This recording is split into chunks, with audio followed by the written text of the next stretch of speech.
Okay, hello, welcome to another podcast. I just realised I always say hello and welcome in the same place.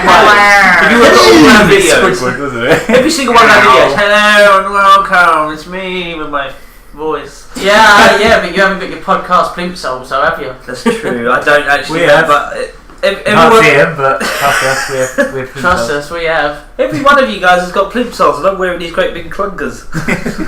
Podcast clunkers. What's up with That's next week. What's up with the plimpiness of a soul anyway on a plimp soul? What makes a soul plimpy? What makes it plimpy? So it makes us just play a song. Write us a comment and tell us what you think plimpy means.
Okay, and we are back. Sorry, I'm eating biscuits. Right, that track was from Runner 2, or should I say Bit Trip Presents Runner 2, Future Legend of Rebellion. That is a title and a half. Narrated by Mario. Narrated by Mario himself. That was called Super Funk. It's my favourite track in the game. What do you reckon of that? It was super funky. Could you hear it? I mean, these guys were banging on about Nikola Tesla in the red light district. Nikola Tesco? Nikola Tesla. Oh, now it's just got even weirder. Yeah. Yes, we're talking about Nikola Tesla in the red light district. So, which you will need be a song a over there, bollocks? Just about. Alright, let's introduce ourselves. I'm Murray Curry. I'm the Gaga Man. Flat the Younger. And I'm Master Lex. Excellent. We're going to dive straight to These aren't our Christian names. Mine is. Speak for yourself. I'm Murray Curry since the day the doctor spanked my arse. Right, last Friday. I tracked the wind, you see. Oh dear. We've got some Off to a news great this time. start. Yeah, come on, okay, come on guys, because I'm not in charge of the news. Go on, you can hit off the news, Aaron. You can start with yours. Okay. Well, I don't know. I've got plenty of Capcom news for some reason. There's going to be a new Strider game. No, fuck. Remember Strider? I like Strider. I have it on the Mega Drive. I don't like it. I played it a couple of times. There's bits in it that don't work.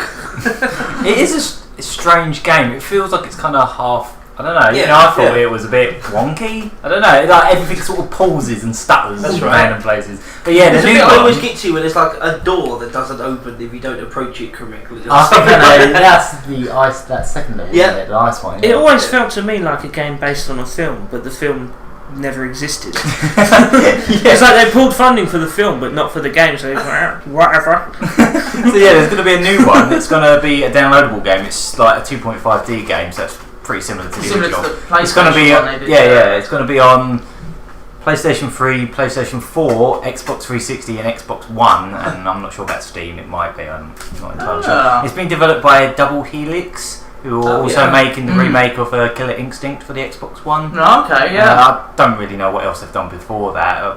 Not much. The name rings a bell. No, Yeah, it does, not yeah. much of a no. Rings I a don't think. bell. But yeah, it looked pretty interesting. They had a whole like 8-minute gameplay video, so you could see how it all played out. It looks like it plays pretty similar to the original, so that's something. I couldn't tell if it was the next gen one or the current gen. It had loads of like parkour effects and stuff, so it probably wasn't I think next with gen, some of but the games they're bringing out, it's not going to be really any if different. they're like going to be on both, Yeah. then it's probably just going to be a few little extra flashy Yeah. effects. Yeah. Yeah, it's And not there's loads of like smoke effects and just Yeah. like one thing I've noticed about next gen, like all the Xbox One and PS4 stuff, they seem to be obsessed with like particle effects at the moment. Yeah, Like, yeah. spark. I mean, like in the Making use Killer of that Instinct physics trailer, engine. in the Killer Instinct videos, it is all pretty much just particles, Yeah. things flying, bouncing all over the place. Yeah, it has become Seems to be one of increasingly their- popular. That's going to be the new balloon, I think. But yeah, it looks pretty interesting. Okay. Yeah. So what else we got? I just saw this morning on Tumblr. Funny enough, another reason I'd really love to go to Japan. In Universal Studios in Japan, they have a Resident Evil like ride of some sort. Well, it's not really a ride. It's like an interactive, an actual like real life With game. real zombies. Well, I actually know a bit. Well, is this so I bet gone- you chip in. What's really funny is the name of it. It was obviously Biohazard over there, but it's called Biohazard the Real. Yeah, I think anything I've heard of this Tom lovely Green type broken mix, English, yeah. lovely broken English to it. Tell us what The you know about it. I was Real. over here. It should be called. If you did make it over here, they should call it 4 reels. Yeah, for real, bro. For real! Oh, it'd be nice if they got it in the Universal Studios in Florida. Johnny Boy Jones presents. Sorry, what are you going to do? But yeah, what have you heard about it then? What do you know about this? Well, basically, what it is, my partner Kat, she's on Imager and giggles excessively at things that aren't that funny on it, and basically, yeah, she it was all on there, wasn't it? So someone had That's where screenshots the on there. images, because it only just, I think it just opened like this month, I believe. I don't know, or last month. Okay. So It's not like new news, but it's just something I saw this morning. Yeah. It's relevant. I didn't know about it. Yeah, you go in with like this wireless, like this thing that attaches to your arm with That's the it. gun, don't you? Yeah, It's yeah. wired in. It gives you It's a got a really score cool on your score arm. on it, It's yeah, really some cool. little pit boy. Yeah, Yeah, I've heard you. It's I've really heard cool. you briefly It looked mention like it before. Kind of yeah, I think it's based on the whole, because it was like a whole recreation of Raccoon City. It's all inside, so it's like this They big got like real building. You go actors inside playing. and it's Wow. like it's See, like I you're didn't in realise. Raccoon City. I didn't realise it was a full attraction thing. I know they was doing something. It's but I kinda thought it was like a what small they- sort of event thing or something like that. But that's It really seems cool. like an evolution of in the Florida park they had a Men in Black ride where Yeah. it was a moving ride where you had to sit inside a thing, but you had guns and you could shoot whatever you wanted and you had to Okay. score at the end. And there was even this big button that if it lights up, you would wipe out everything in the whole room. That sounds Like really really cool. cool. Everyone went pitch black. Imagine the particle effects in everything. Yeah. That'd be great. But yeah, it's almost like it's. It's like a works. I think you do actually get to walk around. It sounds like it looks like it was based on Resident Evil 3 as well. Because the enemies that they were showing kind of like. That's something you mentioned Raccoon City as well. I don't know if it's animatronics or actors that come in or what. I think it was actors for the humans. You mentioned Raccoon City, so it seems like they've done kind of like an interactive real life version of Umbrella Chronicles. I hope this is a sign that we might start seeing more video game theme park attractions. This would be absolutely brilliant. That would be really cool, because I mean that's the first time I've heard of one outside of the old Sega World stuff. Isn't there a Sonic the Hedgehog franchise attached to a roller coaster? Or there was, and it was removed about a year ago or something. The closest thing to that now is in Dubai, of all places. Was obviously that's a rich country, isn't it? They've got a sort of Sega World there called Sega Republic of all places. Sounds a bit cultist, but and I think they've got like a Dr. Robotnik themed roller coaster in there. So I think that's the closest thing there is now. Do they call him Führer Robotnik? The Empire, the Republic rather. But no, what I saw of it looked really impressive. Like they actually had liquors and everything. I mean, as far as I'm aware, they probably just sit there and look at you and you can shoot them and they go. Arr. But you know, it's still pretty cool. It looked amazing. It looked proper. Like a lot of effort went into it. It really did look like city streets and all that sort of stuff. I would make a big effort to shoot them in the knob as often as possible. Like, you know, if they I don't think you shoot anything out. I think it's like Quasar. but they've got to act like they've been shot. Yeah, they've got to go, oh shit! You shoot them in the knob and they go, and hold their face. That footballer. Should we move on? Oh yeah. Last bit of Capcom news. There's going to be a live-action Street Fighter TV series, but it was developed.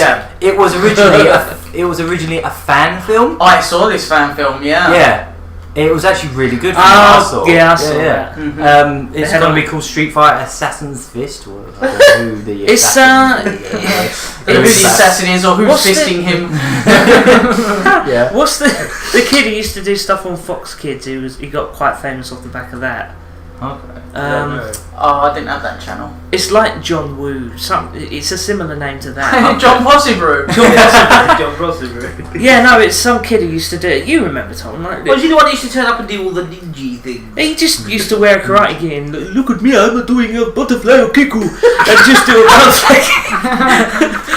He wouldn't say anything. He would just do a few kicks, and it would be exactly what he would have sounded. Yeah, exactly what he would have. Yeah. But another episode, another racist voice by Phil. Apparently, they did do a Kickstarter campaign for it, and it failed like pretty miserably. They only made like a 10th, but then Capcom jumped in and said, "We want to do this," and they've actually given them the money to do it. I don't know what channel it's Mega Man. I was about to say. I don't know what TV channel it's going to be on or anything, but they're planning it, and now there's another Kickstarter for like a fan gathering, like some kind of like fans making it. There's a Kickstarter for Final Fantasy VII live action TV. Just let it die. Wow. Just let it die. Apparently they've managed to get the rights to the music, but I don't think Square Enix has said whether they want any involvement or if they even want to let it happen. I'm not sure. So people don't support this project. Don't support it. Okay. If you actually do love Final Fantasy VII, just let it die. A graceful death. Yeah. I mean, like, don't let them keep. You know my whole thing about Final Fantasy. Right? You know my whole thing about Final Fantasy, like 7 especially. But here's the thing, about people. It's a very good JRPG. Not the best thing ever made in the world ever. No, most definitely not. Dragon Quest is better, and it did it first. In my opinion, it's my opinion. That is my opinion. In his opinion. Is that all? That is true. Capcom stuff. Anyway. I still can't get over Butterfly or Giggle. Okay, that's cool. That's all the Capcom stuff. Anyway, I've got some other stuff. Okay, go for it then. Now just roll out what you've got then. I guess the last thing I've got is I just saw this on Eurogamer this morning. There's going to be a competitor to the Kinect for the PC and Mac. Of course. First one I saw the description for it said Leap motion controller. I thought it was supposed to be like an evolution of like the Leap pad, you know, them kids systems they make. I thought it was that at first. It's a basic version that can count your star jumps and stuff. I think it would be worth kickstarting some kind of dick slapping ninjas project. Refer back to podcast 1 for that one if you don't know what we're talking about. Refer back to the first podcast. But yeah, this motion controller, it's apparently come out in America for about $80. It's a tiny little box that just plugs up to your PC. Right. It's apparently supposed to be 200 times more accurate than Kinect. Wow. That sounds like it's supposed to be able to regulate. Yeah. So once again, it's Genesis stuff, isn't it? I watched the trailers for it, and it almost looked a little bit too good to be true. Like maybe there's a bit of smoke and mirrors to it. I'm not sure. It was like it's supposed to. Well, I don't know. There you go, Phil. It was mainly about your fingers. I think it was supposed to be able to pick up, and it's supposed to be able to. You know how on Kinect you can't use objects.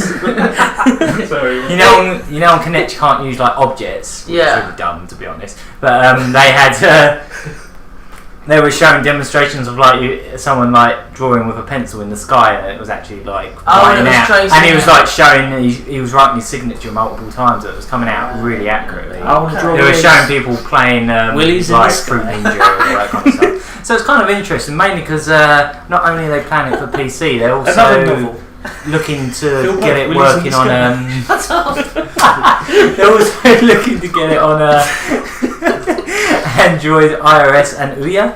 Yeah. So that's well, there you go. Ouya development kit. One of these cameras, Phil. Dick slapping ninjas. Yeah. The limit is your own creativity. You watch. I'll be the next Gabe Newell. He'll be the next Gaben. Well, like promising the sequel and never released it. Did they even promise that, or did people just make that up? The whole Half-Life 3 thing. I don't know. Everyone's like, it's Half-Life 3. Is that just like Shenmue 3, or is it just? Everyone just begging for something that's never happened. Hurry up and make Shenmue 4. And 5. Right, okay. Anything else, or is that you done for that's the news? Me. Right, yeah, okay, I've got a couple of things for the news then.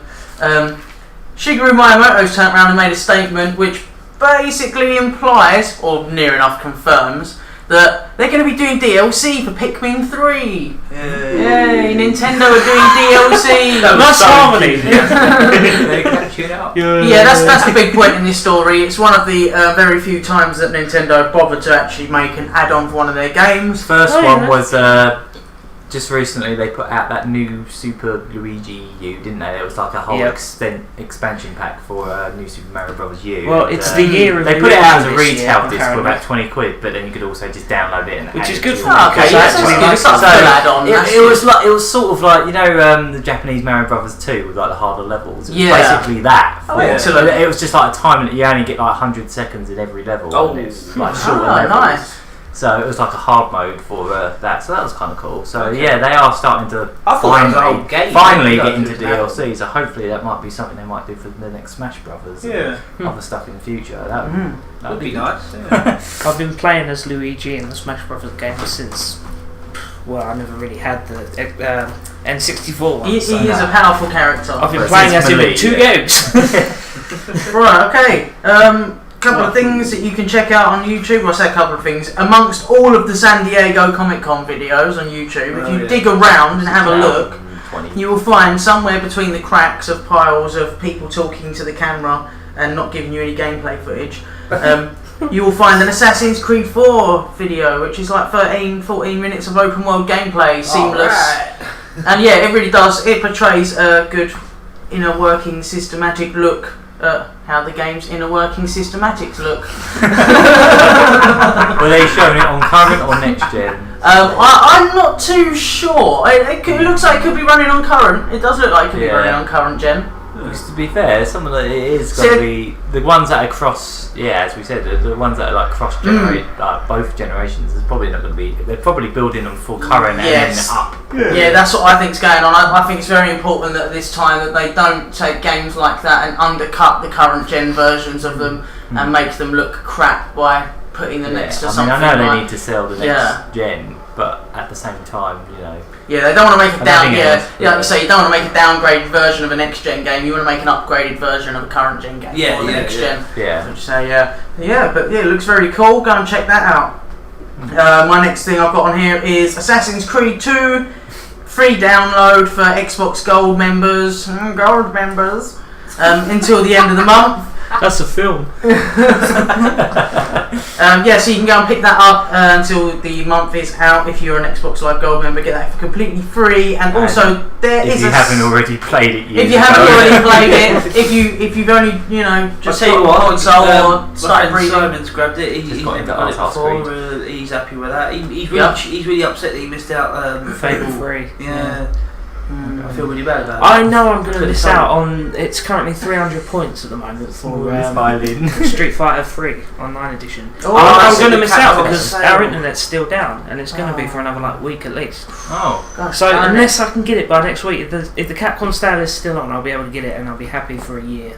Have you heard about that? Sorry, I should probably just quickly mention that before we move on. There's currently on Xbox there's a Capcom Developer Sale. Lovely. And some of those deals that Phil was just mentioning 300 Microsoft points. Usually it's 1200. It's 75% off. It's 75% off. Probably trying to compete with the Steam. But I mean, one that's making me cry is Mega Man 10. Yes, I have it on the Wii, but I want it on the Xbox with achievements. Is like Mega Man 10 is down to 400 points. That's half price, and the big one is that Street Fighter 3 Third Strike. Well, they've got online arcade edition for I think that's half price. So yeah, so that is like £3. About £2 something. I mean, that is just compared to how much I remember paying for my import copy of Dreamcast. Am I right in saying that there is also a sale on for DLC on Assassin's Creed? Yes, there is. Yeah, and that also includes half-price season passes for Assassin's Creed 3, which I'm really tempted to go and get. Yeah, I still haven't got the DLC for free. That's what I haven't. But but moving on before. At one point in time, you had two special edition boxes, but you still ain't got the DLC. Yeah. Well, they didn't give the season pass with the special editions of that game, so never mind. Anyway, here's a weird one. Actually, this is the last on my news topics, and that's it's really strange. Nintendo's not accepting submissions from Japanese indie devs. Why? That is the question. Yeah, they literally just had a bolded bit that just said no Japanese. Yeah, they've given a statement. I think it was like no Japanese individuals. Right. So well, publishers were here's fine. The statement. This came from this came from a spokesperson for Nintendo, and they said the policy in question is a decision of Nintendo's department responsible for licensing activities in each region. The licensing department of Nintendo Co. Limited is currently not accepting subject applications from individuals in Japan. Now watch this butterfly. And they put it in Japanese as well, didn't they? Yeah. They like the message just so they can read it, so they know they can't. When I was looking at it on NeoGAF, I think it was last night or this morning. People were saying they reckon it's just because they don't want smarty games, but then they could have just said no smarty games. Yeah, we cannot trust our own country. We're all perverts. Yeah, I don't know. Yeah. It's a bit weird with Japanese indie games because I've noticed on Steam as well there isn't that many. I mean, there's loads of good Japanese indie games, but we don't tend to get them in any fashion. I mean, you could probably readily get them. You could probably buy them somewhere online. You can get Yes 1 and 2 and things like that. But there's nothing. Yeah, there's major. A few. I mean, there's that company that we saw at MTM that have started putting out a few. Yes, Rice Digital. That's the one. Yeah, I've got Ether Vapor Remaster. That's really. Oh yeah, that was on Steam. Yeah, so they're making a start. Let's just mention that as well. The Steam Summer Sale is ended now. You can't have anything else. That's it. It's finished. The summer sale's over. What's the damage? What's everyone's damage? Tell us in the comment section. What's the damage and what did you pick up? Well, amongst us as well. I'll tell you what mine is for. My pocket's empty. I spent £1. That's it. Tom's emptied his account now. Unfortunately, I do not have much money at the moment, and I managed to squeeze out £1 so I can get American Nightmare. That was it. Which is brilliant though. You picked up Alan Wake's American Nightmare for £1. I don't know why I'm saying no. That's all. Yeah, it was 90% off. On my part, I think I spent around £15, and for that money, I got 10 games. So I don't think only one game I bought was over £2, and that one was £2.60 something. Yeah, and one of them was actually a glitch. I'm not counting the Sonic. Because that was before the sale. Yeah, that's before the sale. Yeah, but you've had your internet down for a while, so you didn't manage to get anything, did you? Well, I wouldn't have anyway. I don't have a Steam account or a computer good enough to play anything. So there you go. I recently reinstalled Black and White 2. Not even Spider Summer Probably Tom. No, I recently reinstalled Black and White 2. Minesweeper? I thought I'd have a go at, it lags. No, you're doing it right. Yeah, that's right, boss. You gotta do it this way. I hate that game. But I like the game. It's weird. I hate that game, but I like the game. Alright, yeah, in the summer sale I spent just over £20. It doesn't work on my computer, that's what I was getting at. Carry on. Sorry, yeah. I hate my computer and I hate my life. So please donate to Phil. But yeah, I spent just over £20 in the summer sale. Address. 20 quid? You must have got fucking... I got quite a few games. I'm not going to go through all of them. Yeah, okay. Stop contracting rustly packets again, Tom. I'm not going to go through all of the games, but I'll say the biggest pickup I got and the best one was probably Fallout New Vegas Ultimate Edition for less than £4. I hate you. Less than £4. I actually hate you. And with that, we're going to move on. Right, any more news? You forgot to mention it was the Ultimate Edition as well. No, it was, the Ultimate Edition, sorry, all the DLC, everything in there, and it gives you loads of freebies to start off with, didn't it, Tom? And I started the game up, and Tom's like, "What? I didn't get this. What? How comes?" He's like, "Here, have a gun, have some money, have some drink. Yeah, have this, have a flask that you drink out of every now and again. Yeah, it's not thirsty." You won't believe this. For hardcore mode, right? There's a little bit of DLC you get. It's a canteen. Yeah. Your little Vault 10. Vault 13, I think it was. A Vault 13 And basically what he does is he just constantly, throughout the game, automatically drinks from it. I don't know if you have to fill it back up again or what. I mean, I only just started the game and had to play with it. I've got so many games to get through. I'm sorry, but I earned and that loads 100 more gamer score. I did. I actually got the 100 gamer score for doing it on hardcore. Excellent. For doing it hardcore on Fallout. On my own, in my room. Right, should we play a music track then? With my what's-its. Let's play a music track, yeah? Who's next? I'll throw one in if you want. And if you want to throw one in, I'll throw one in. Alright then. Here's a music track. I'm not going to tell you what it is until after you've listened to it.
Alrighty, we're back. That was, do you know Hudson Mohawk with Fuse. That was from the Sleeping Dogs soundtrack. Yeah, I knew it as soon you didn't tell us what it was, but as soon as you put it on, yeah, Sleeping Dogs. I think all of us went straight away. And then you put the song on. And then we played a bit of Sleeping Dogs. That's actually what I'm playing currently. I was going to say, that leads us nicely into that, so let's know. Our next segmente, which is called What have we been playing? So I've been playing Sleeping Dogs, which has that song in it, which makes it relevant. But the future. I've been really enjoying it. You know, it's a lot like Bully. Like the combat system. Not only is it similar to Bully in its controls, but it's the same moves. Yeah, like the standard, just holding the kick button. He does the same forward lunging kick thing. And there's the thing. That's interesting. Like leg sweep. Hold it the second time for the leg sweep. The same animation and the reaction and everything. So a lot of people say it's like Batman Arkham City, which it is, but to an extent. I think it's more like Bully. They said they got that cage fighter GSP to come in, the martial arts expert, to show them how to do the moves properly. No, they got the homeless guy. They're lying. They got the kid from Bully to come in. And they got the homeless guy. You have to bring in radio transistors. Yeah, they just put the same setup. They just brought in a load of radio transistors. Go ahead. What did he call his moves? I don't know. I don't think he named them, did he? No. Are you into Sleeping Dogs? Shut up about the old man. I've just done Winston's wedding, the mission. I don't really want to spoil much. That's good mission. For people who haven't played the game, but fans of gangster movies will like that one. Yeah, I really enjoyed it actually. It was quite sort of, you actually warmed to Winston in that instant. Then he's dead. I spoiled it, right? Winston dies and you're a fucking knob, right? So, but yeah, you know, you grab the old man and you do the shooty bit. I actually seem to be able to get more headshots while holding an old man. It's just so you're enjoying it then? Yes. It's just like, come in, and then yeah. So I might try that one day if I ever decide to go on a rampage and to go mad, shoot up a local school or something. Just grab an old man. Don't let the FBI hear this podcast. They'll think you're serious. What else? I said if. What else have we been playing? Winston dies. I haven't really been playing that much. So you bought all them Steam games and didn't play them. But I've been finishing off McPixel, which I mentioned last week, and I've also just the other day, one of the Kickstarters I funded quite a while back, Mercenary Kings. The Steam code for that came through. Oh, okay. So, I want to play that. It looks really good. Yeah. It's I just gave it a go for a couple of hours last night, and everyone's comparing it to sort of Metal Slug, I suppose, because it's like 2D, just running around shooting guys. Yeah. But it's slower paced, I suppose, but it's also more non-linear as well. You pretty much have a hub world, and then you go into like a big area with. And you have, like, with the platforming and the duck and cover shooting, it's got more of a Bionic Commando look to it for me. Yeah, it might be. I think the gameplay it's definitely not as like fast-paced arcadey as like Metal Slug, but sounds awesome. Yeah, it's pretty neat so far. I mean, I was pretty terrible at first.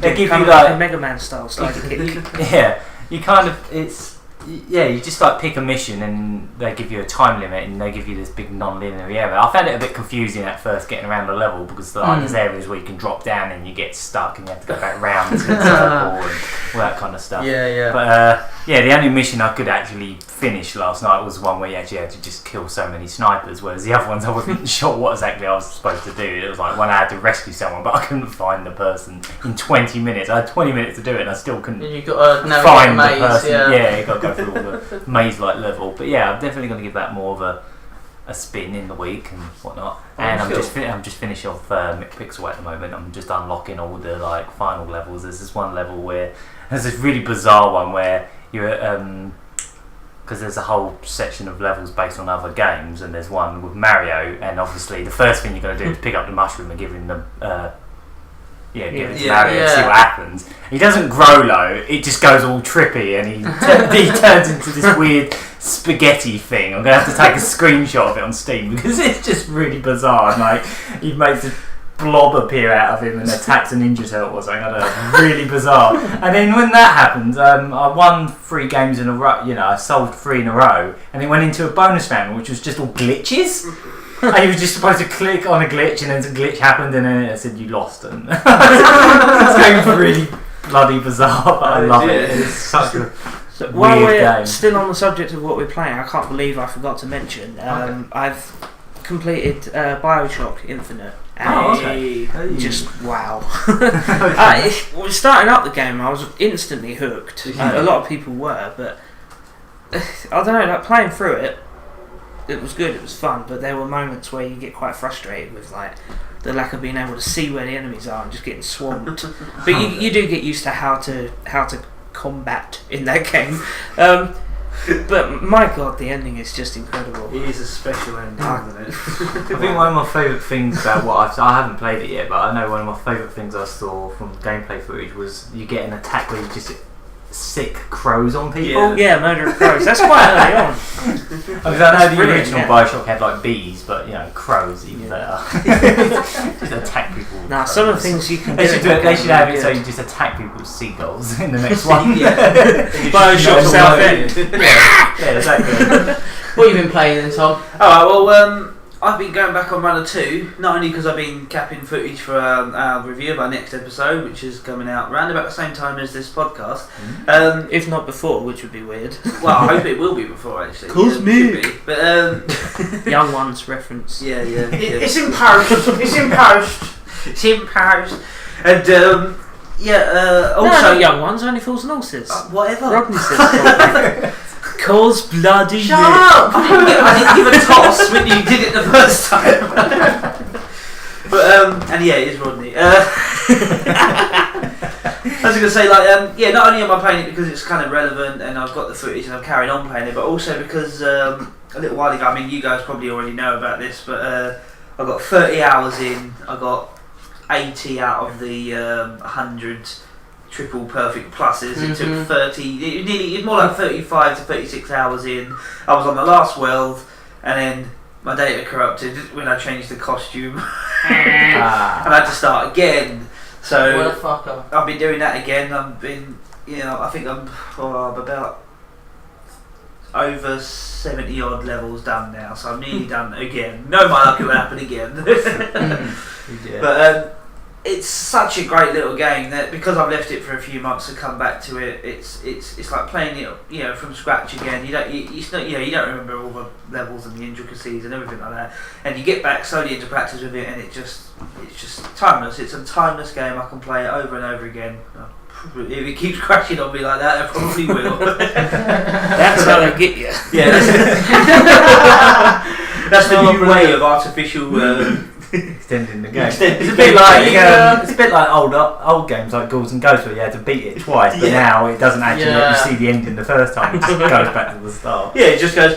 You just get Martin A come up and go, well, unfortunately for our gallant player, you have lost all your data. I must mention this quickly. You planning on getting the DLC in the future? Yeah, I am. I have heard that he is going to come out on console. Yeah, it's coming out on console. I've got it on Steam already. Because I'm a PC gaming master race. No, not really. I've had a PC Steam account for about a year. That's it.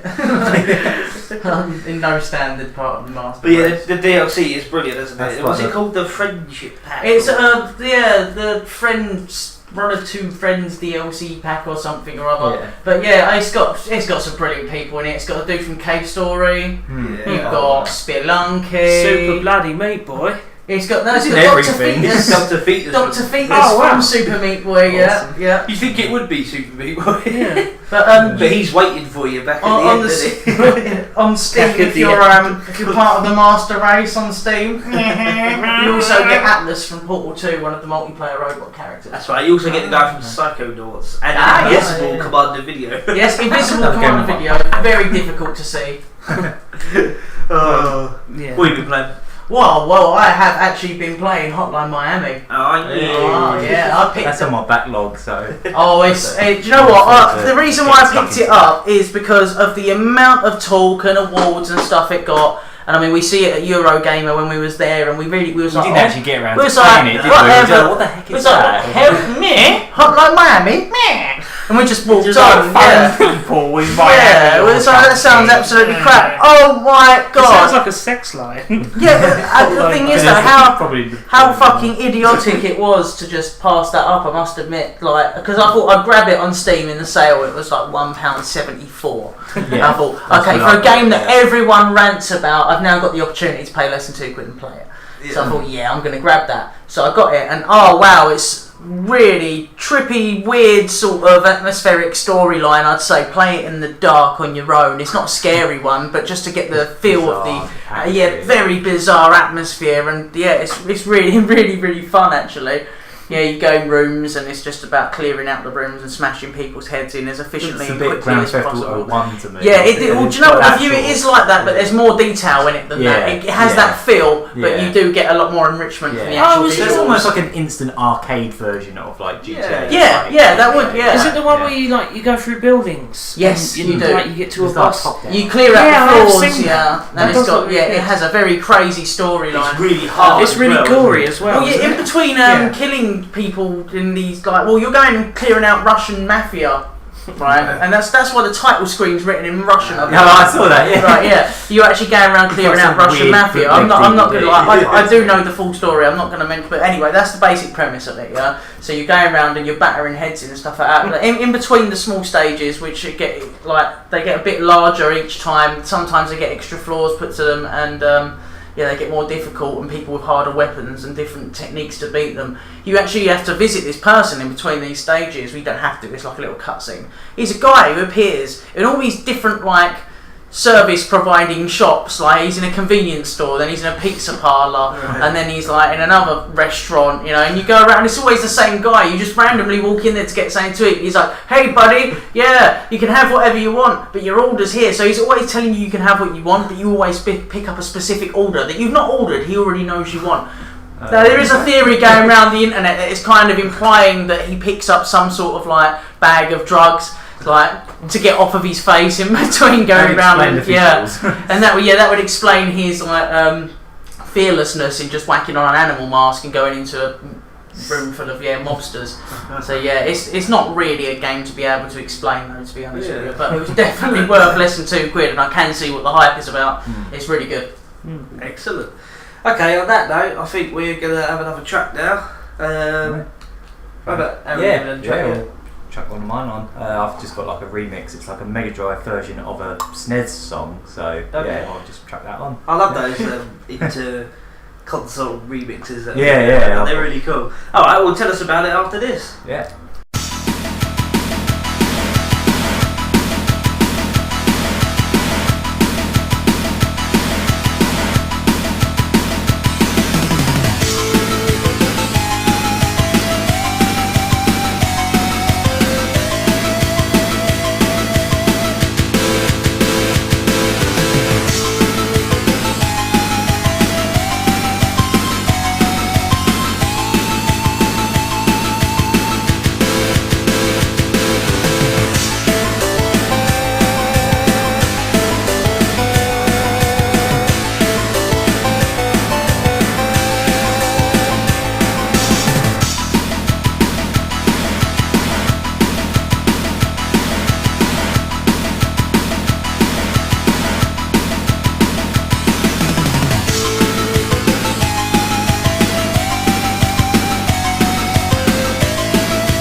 Alright, that was a brilliant track. Aaron, do you want to tell us about that? Yeah, that was that was Blast Hornet from Mega Man X3, but it was running through a Mega Drive or made using Mega Drive instruments. I think Phil recognised one of them from Bioshock. Bioshock. Yeah, guitar. That's what the Mega Drive was always good at, wasn't it? The SNES was always great for atmospheric, lovely like tracks that are either tense or just beautiful. Yeah. But then the Mega Drive was really good for its high energy. Yes, it's very racy tracks. Yeah, so that was very true. That is very. And that's also the games as well, isn't it? Mega Drive was always great for your arcade, fast-paced. Well, look. Here's a I should mention who made SNES, SNES, Mario, and Mega Drive Sonic. Yeah. That's just a prime example. Says it all, doesn't it? Yeah, how the contrast of games really were. So that was put together by Gecko Yamori. If you check him out on YouTube, he's done loads of really cool like Mega Drive tracks. He's done a compilation, like a melody of most of the soundtrack to Super Metroid running through the Mega Drive. It really wouldn't, as you were saying about like the difference in the sound. Music. Yeah, but it's sort of got more of a, I don't know, it's a bit angrier. Yeah, that kind of thing. Sounds Australian. It's a bit more Aboriginal. Super Metroid Didgeridoo DLC. Nintendo are going into DLC, so maybe they'll start like just hacking their SNES games and sticking didgeridoo. The Dingo add-on. But go check out Gecko Yamori's stuff. He's excellent. He's really good at. You were showing me a lot of his stuff, and I agree. He's fantastic. Okay, we're going to move on to our main topic this time. This one's another one of our opinion-based things. And this was. Did you ever come up with games when you were a kid? Obviously, this would only really apply to you if you've been a gamer your whole life, which we all are. Yeah, we all have been. But Aaron, do you want to kick us off with this one? Yeah, could do, I guess. I mean, he looks really confident. Come on, tell us what video games you made. I'm basically just going to give away what a sad I was as a kid. And that's what we're doing now with this podcast. On a sunny afternoon, kids are sad. Here talking about video games and not having any sex. Most definitely not with each other. Speak for yourself. Go on. Talk about the game. So come on, tell us about your game. Come on. I don't know. Well, I can kick off if you're worried. I can do it. I just need. I don't give a think. Come on then. You go first. Alright. I need to think. That's all. Well, I'm going to show you how sad I was when I was in primary school. Yeah, I would sit there in class. I'd always get told off for it, but I just couldn't stop it. I was always doodling because I used to. I used to art. I used to art. You used to actually art all the time. Right up until I did it for GCSE and everything. But one day it just went. It was really, really odd.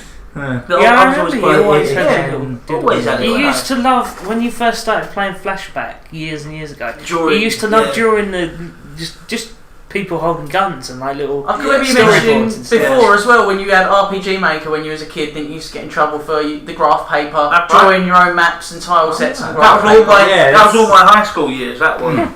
So this is a subject that really does apply to me. But so fuck the rest of you. You lot leave the room. I'm just going to talk to this mic.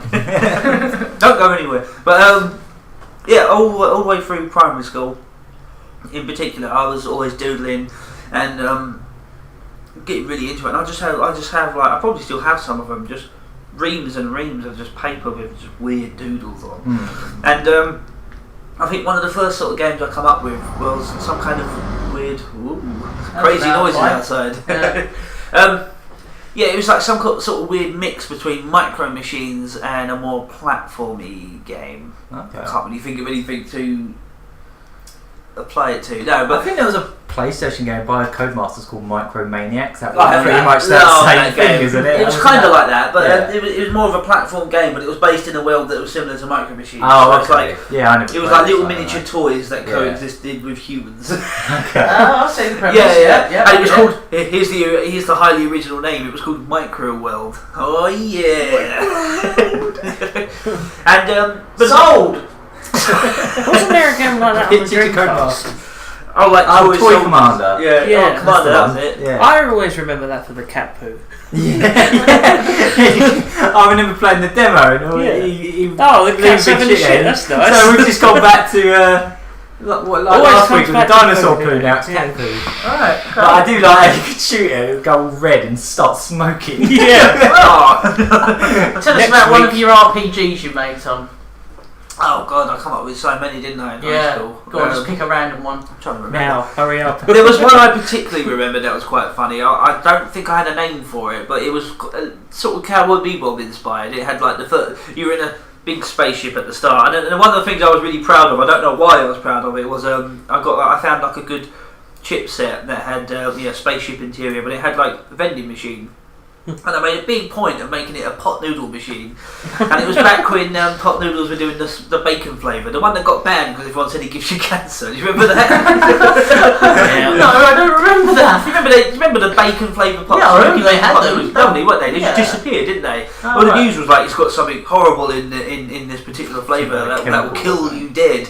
And they took them all down, and like they haven't put them back up since. I'm pretty sure the whole cancer thing was just a rumour. It was probably just because it had like MSG in it or something. They just can't afford to keep producing bacon flavoured pot noodles, so they make an excuse. But yeah, they ran out of Soylent Green. No, we haven't run out of ingredients. We're poisoning the population.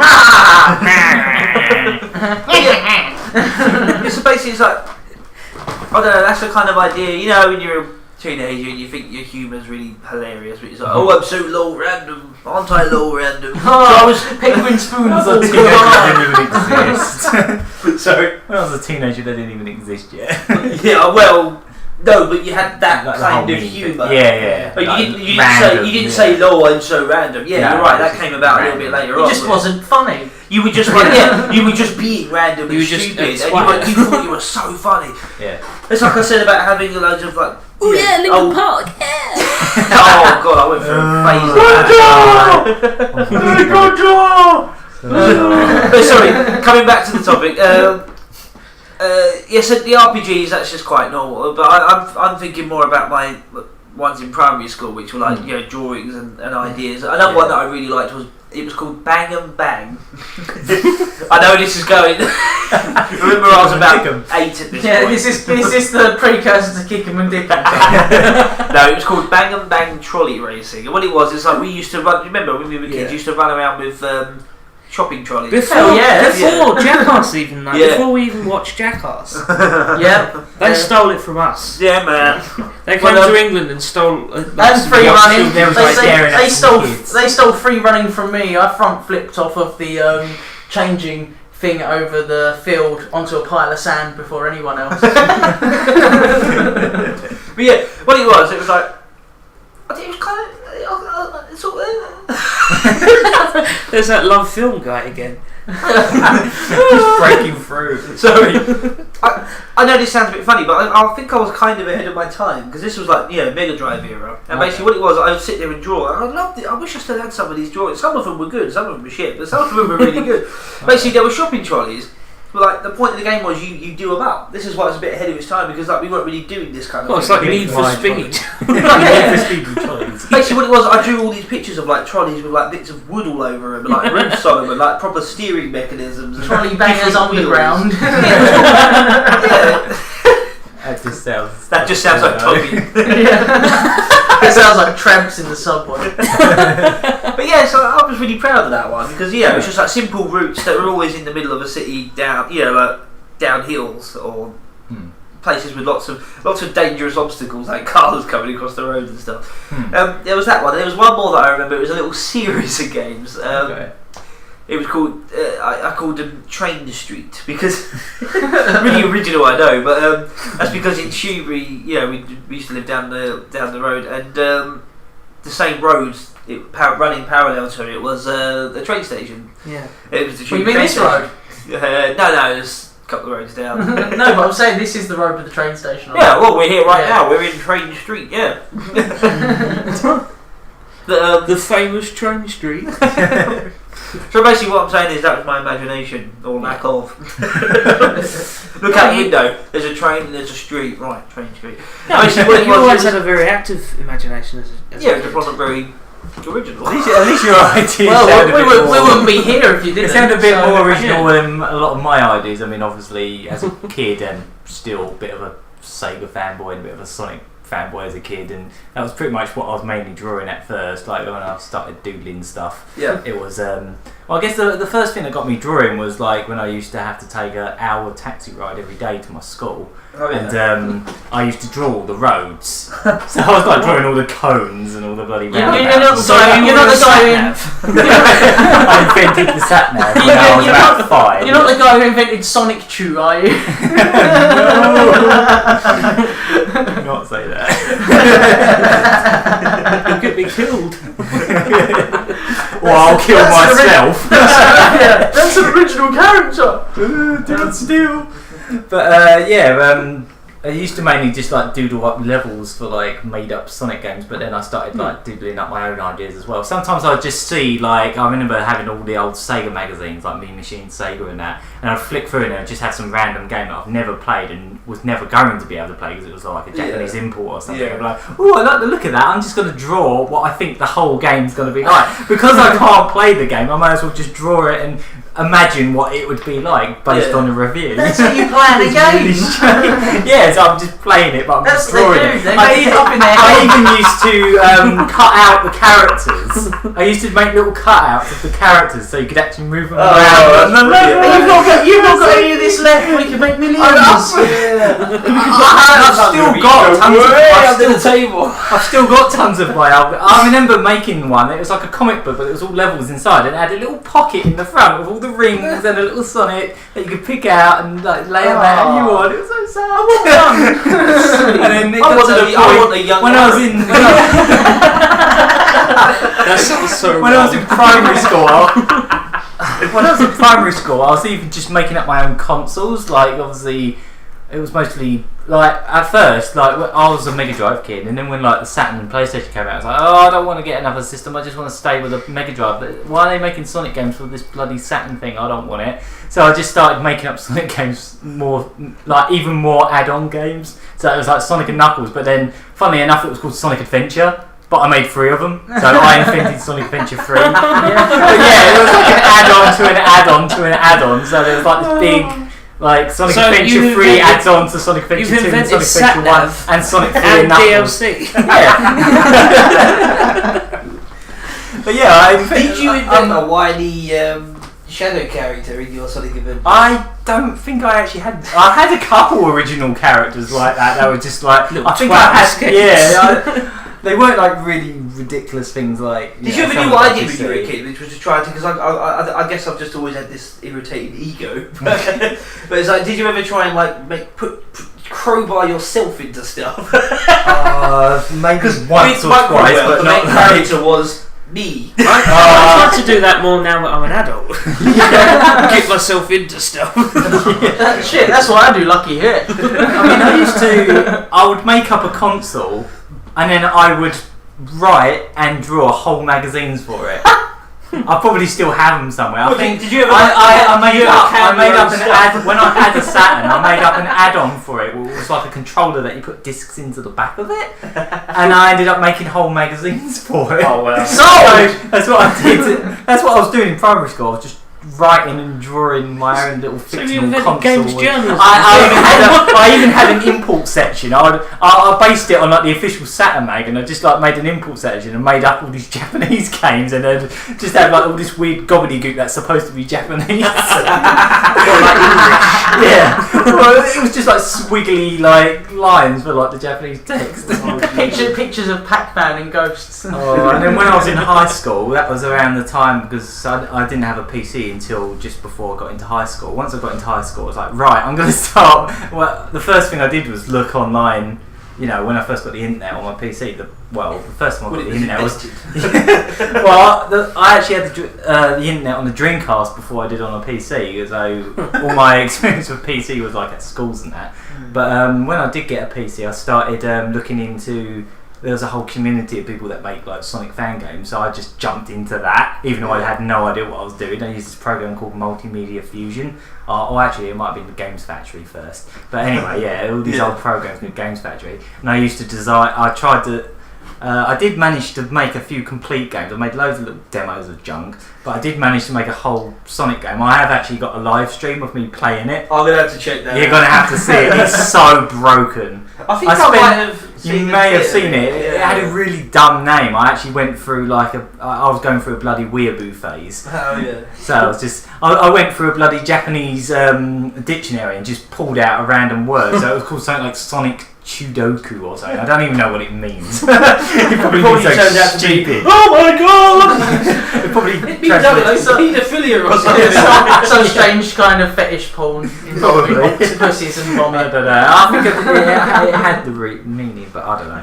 I tried to make a Sonic point-and-click adventure, which I never got around to finishing because I was too busy trying to build full animated cutscenes for it. I spent more time. That's how I got into sort of animating. Really, was like trying to build games, and then I found I can't program for shit. So I started just like making cutscenes, and then I thought, oh, okay, that's what I want to do. I want to animate. I don't want to program. We'll have to find out what the actual translation of your Japanese title I'll Sonic have to game find is. it. Hopefully it's not Sonic Prolapse. Well, it must have been something like I think it's electric getting there something. at the moment. Because I know Chew is like that's mouse, isn't it? Chew is mouse. Yeah. It's Choo Choo Rocket. Yeah. So I don't know, but so it might be mouse molestation. Yeah. I don't know. Okay. That's Move this on. Does anyone else have anything to add to this? Did you guys ever make any games up? Not video games. okay. I made some games up, yeah. Okay, I'm a little bit worried about where this is going. I can remember when I was younger, me and one of my brothers, I can't remember which one, we took a chunk off the firelighter block and lit it up and played catch with it. You were right. You were right to be worried when this was. Okay, you were Don't try this at home. What would you call this? I don't know. We just throw the firelighter around. No, we just called it, oh fuck my hand. Why'd you call it, oh fuck my hand? Okay, what are the rules? Let's just call the game Sinji Palm. Sinji Palm, I like that. That sounds almost Chinese, like a Chinese name. Sinji Palm. I am here to see Sinji Oh, Palm. the with the voices. I've been playing Sleeping Dogs. Leave me alone. Like, you know, as soon as you turn up, time to assess your skill level. That is Yeah. Why don't you have a pog bun in your hand? Yeah, we used to play. We used to play Sinji Palm in the garden. Sinji And Palm. yeah, you throw the firelighter back and forth, and whoever drops it, obviously, like is Has to eat it. obviously has to eat. No, it's obviously called a twat or something. There was no real competitional element to it, and there was no real prizes. just quite similar to when me Sinji and Palm. Phil start off with our silly competition. I was going to say, me and you did have a video game when we were a kid. You used to stand on one side of the room, and I'd stand on the other, and I'd run at you and smash you in the head with a VHS. Oh yeah, Remember? that's a video game. That was when we discovered Jackass at first. I think It I was was, about yeah. like 12. Yeah. Don't say TV. TV doesn't influence children, not in the slightest. And what we also used to do was we got a toy box that was it was just a box, but we used it as a toy box, but it was big enough to sit in. And we You see where this is going? We didn't have Mega Drives when we were kids. We had boxes and firelighters. And parents who just didn't give a fuck all.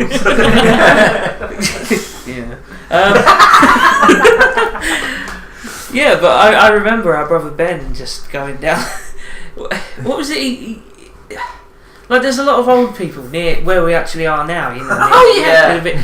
He actually knocked on their door pretending to be a pizza delivery man or something, and for some reason I actually buzzed him in. So he ran up the stairs of this apartment complex and just flew down them in this box. We were just looking for different stairs to go down. We were. If we had a camera, we would have actually got some funny stuff there. Like, I think the best bit was when that woman come out after we did that and started hitting him in the head with a tea-towel repeatedly. She was stopped grabbing the box and running off going, What's she doing? Give me my pizza! You said it's a box, that's just a box with you in it! You said you had a Hawaiian for me! A large one! innuendo. That's all true. No, really, she said that. I remember Leroy, who I'm sure we'll mention a lot in the podcasts to come. He was let's just call him Wobbly Brain. Wobbly Brain. He was He wasn't a special kid, but he was a special kid. He had no special needs, but it's almost like he wanted to have special needs. He wanted to be an idiot. But, he sat in the box at the top of what's known in Shrewsbury as Iron Bridge, which is an iron bridge. A bridge made of iron. I think we lost Lex for a minute there. I'm still here. But yeah, we were all going down it in the toy box and hurting our asses. Sorry. Calm down, Tom. Calm down. And yeah, Leroy decided to sit in it and be all brave, but then by the time he actually saw the extent of this staircase of this iron bridge, he was like, no. And Tom, being the little shit that he was as a kid, he was like, no, you're sitting in the box, you're going down the fucking hill. And he's like,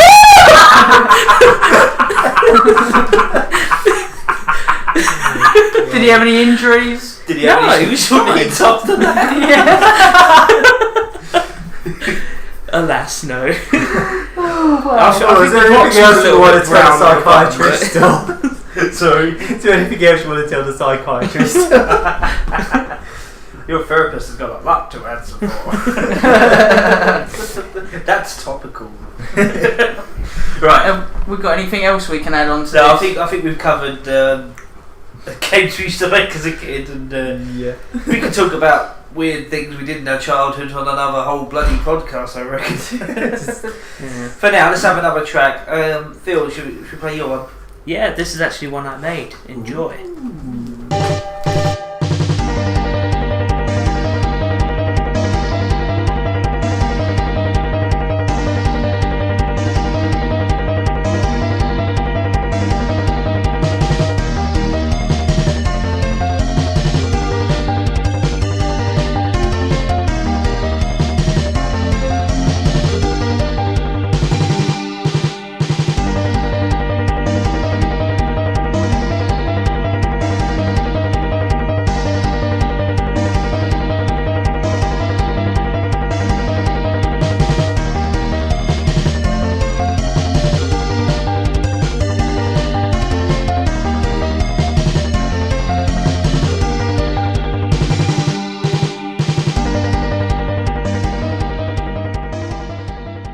Yeah, so that was my cover of the boss music from Sonic and Knuckles. That's good. I liked it. Yeah. I do like that. That was surprisingly short and sweet and not full of widdly diddly doos. Yeah. I'll do an extended version. That wasn't an insult, was it, Tom? Yeah. Thanks for the compliment. I'm just jealous because I can't do the widdly diddly doos. You can, they're just slightly less diddly, more do. Do you know, that surprisingly made a lot of sense to me. To us and Daryl. Yeah. Do we have a non-video game related topic, or are we just going to go into something? I know something we can talk about. Okay. How about the fact that I wasn't on the last podcast? Oh yeah. Yeah. Let's explain this. Right. Yes. So we kind of alternate the podcast venue from week to week. 1 week being at mine, 1 week being at Phil's. 1 week being in the middle of. Yeah. Phil actually lives in the Shire, and getting to his is like returning from Mordor after destroying a ring. So, That should be easy, shouldn't it? well, it should be if you actually have a phone on you that's got the capacity to Google Maps. Just like Frodo does. Yeah, just like Frodo does, of course. And he never leaves home without his Android, right? And I didn't have a handset on me, so that's how I normally navigate my way there. And I got lost. And Phil actually lives in the middle of farmlands. Yeah, no joke. We're actually getting chickens for the house. Just so they fit in with the neighbours. No, joking. So he gets free. I'm eggs. sure, but I'm sure we can do something with the Fable anniversary. I can kick them up the arse. Can I chase your chickens around the garden? Sure. Yeah, I don't think we can kick him up the arse. There's animal cruelty laws against that sort of thing. Fuck them, it's our pet. Fuck him, it's my dinner. That is the same sort of thing, the same mentality I have towards my cat. I could Phil smack comes him around, we pick on him. He's like, this is a bit harsh. I say, fuck it, he's my pet. Yeah, but if I want to put toilet tubes on his legs and make him walk like a robot, and that's my prerogative. He's my pet. Come back next week when I've lost my pet. The PCA, you've taken it from me. Don't worry, everyone. He gets treated like a king. He's ridiculous. But yeah, I got lost in Phil's area, so I was lost in the middle of farmlands, middle of nowhere. It just so happened that here in England, at that particular time, on that particular day, that we so happened to particularly have a heat wave. Right? Which never happened. It was a particular heat wave. It was specifically a particular heat wave. A kind of particular wave. In a very sort of like particular way. And no, but seriously, it was so bloody hot that I had to call it quits and couldn't no longer look for Phil's place because I'm ginger and everyone knows we melt in the sun. And yeah, I didn't want to melt into a puddle of just like milk and orange hair. So I made my way home and unfortunately didn't make it for the podcast. So that's why I was absent last week. That's cool though, because we said bring your phone next time. Yeah. No, but we said on the podcast that he might have got lost. We have to check on him later. And lo and behold, I got lost. Funny that. And yeah, because there's all country roads, you get people drive like absolute nutters as soon as the sun comes out. And it's like, I swore I was going to get hit round corners about 3 times. Yeah, there's no pavements near my house. It's just roads. It's just country lanes and like, but walking along there, just ambulance paths. You can follow the country code unless like you go to a right turning corner, in which case you're going head on traffic that they can't see you from around the corner, and they drive about 40 miles an hour. So there's no way you're walking around the corner on that side of the road. Not a chance. Yeah. So that was really not fun. Yeah. It's bad enough when I know the way there and I nearly get killed, but oh dear, well I'm okay though. He's alright. I'm alright now, I got better. Anyway, anything else unrelated you want to throw in there? I don't know, maybe yesterday we went to see yeah. Oh, then. Oh, you say that then. Oh crap! You say what did I do? I shouldn't cut you off. Yeah, we went to watch The World's End yesterday at the cinema, and it was awesome. It was very. Give us a little review. We don't really want to spoil anything about it. Oh no, don't just give us a review on how you generally felt about it. Don't tell us about the storyline. Just skip that. Oh well. Arguably the best of the 3 films. Well, they called a Cornetto trilogy. Yeah. It's green this time around, isn't it? Yeah, mint one. It's the way they used it, though. I'm not going to say how they used it. Yeah. It's right near the end of the film, and the way they stuck it in was genius. The Cornetto. But yeah, all I can say is the ending is so much drastically different to the beginning. You wouldn't even believe it's the same movie. The last 15 minutes the last 10 minutes of the film, it just goes into a completely different. It's ridiculous. It's so bizarre. It's really weird. No, it's going to be a bit different towards the end. That's it. I'm going to see it. No, you ruined it. I'm just going to go and see Pacific Rim again. Or Transformers 2. Well, it's more like Gundam, the movie, really, isn't it? Be good. West so many people who are saying it's the best live-action adaptation of an anime that doesn't exist. Oh, excellent. That's alright then. Like all the other ones that don't exist. Yeah. So the things the films that don't exist of animes that don't exist. There's I'm not as good as the one that does exist of the anime that doesn't exist. I can tell you first hand. There's plenty of decent animes that don't exist. I've written all of them. I've just noticed. Check out my DeviantArt. I've just noticed you've got a jar of humbugs on your shelf. I do have a jar of humbugs. I got them from my daughter for Father's Day because I'm that old. I'm that old that I need a jar of humbugs. No, they're very, very appreciated. If you ever got that for like Christmas, cool. then it could be like a little bit of a subtle insult, couldn't it? Here you go. Especially if you get full at Christmas. Yeah. Have some humbugs, you stingy bastard. What did you give me for Christmas last year? Advice.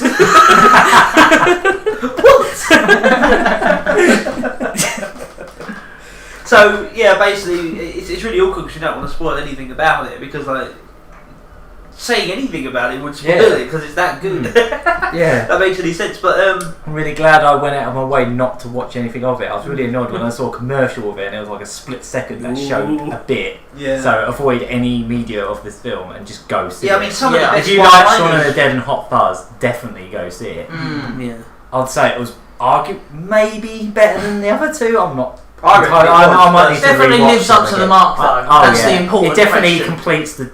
I want to play a fourth one now. But they're not going to do that. Well, there's always But, Paul.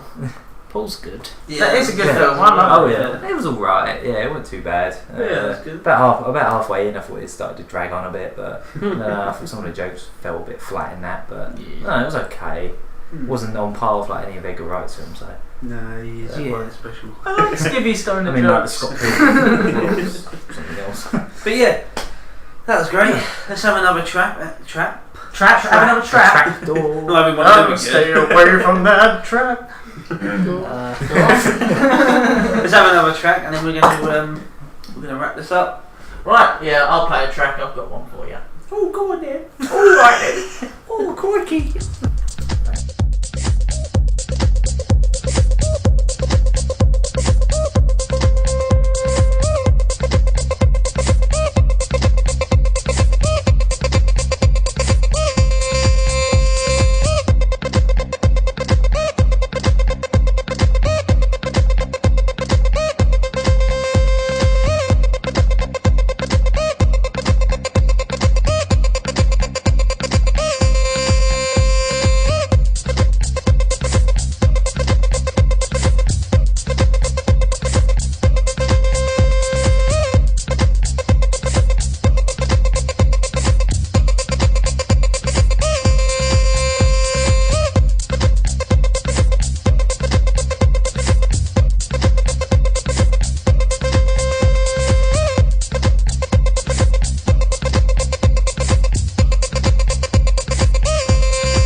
That was Hydrogen by M.O.O.N. M-O-O-N. It's got dots in between all of the letters. So yeah, that's, I was going to say, we know how to spell moon. Yeah, I'm not just spelling it out for the sake of it. That was from the Hotline Miami soundtrack, which is a brilliant game. Excellent. Yeah, that was quite. I don't know. You were saying about the whole atmosphere. And I've seen how the game looks, and that kind of music going on, thumping away behind it. It does capture you. Yeah, it's good. Yeah, I like games that have their unique feel about it. It's, it's hard to actually pull that off, isn't it? Yeah. Okay, we done. Yeah, I believe so. Yeah, But we're all knackered. All been eating custard creams. And bourbons. Custard creams and bourbons. And Finto. And Vimto. You're getting quieter and quieter. Okay, right. Does anyone want to add anything? Or are we all done? We're all tired. What have we got, like, announcement-wise? Announcement-wise, nothing much apart from the fact that this episode is finally happening. So it's late is what it is. Yeah, late. I'm putting the finishing touches to it now, and I reckon it'll be out just before this podcast, actually. People, please be sure to enter the. Hopefully, otherwise it's going to sound a bit daft. It's a bit pointless us talking Around about the same time, before or after. Well, no, in case you want. There was a podcast earlier.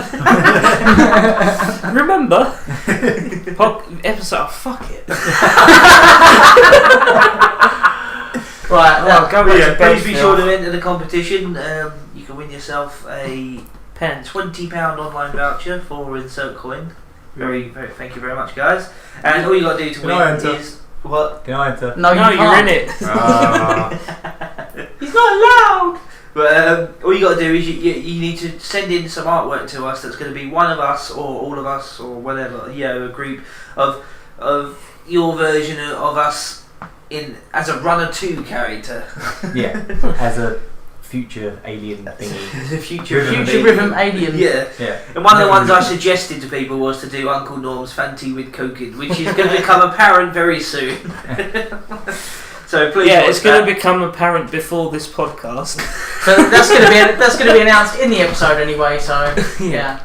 So that's it. Announced with me standing there like a plank, pretty much. I didn't realise until we played it back how much of a that PS4 announcement when they had all the guys that came on announcing Destiny and they're all like this, and there was that guy that piss take video was like relight my fire. I look like that. Right, there you have it then. That was episode 3 from our podcast, and you can check out our next episode to see Gargaman standing as erect as they come. Until next time. That's the best way of putting it. Thank you, people. We'll see you next week.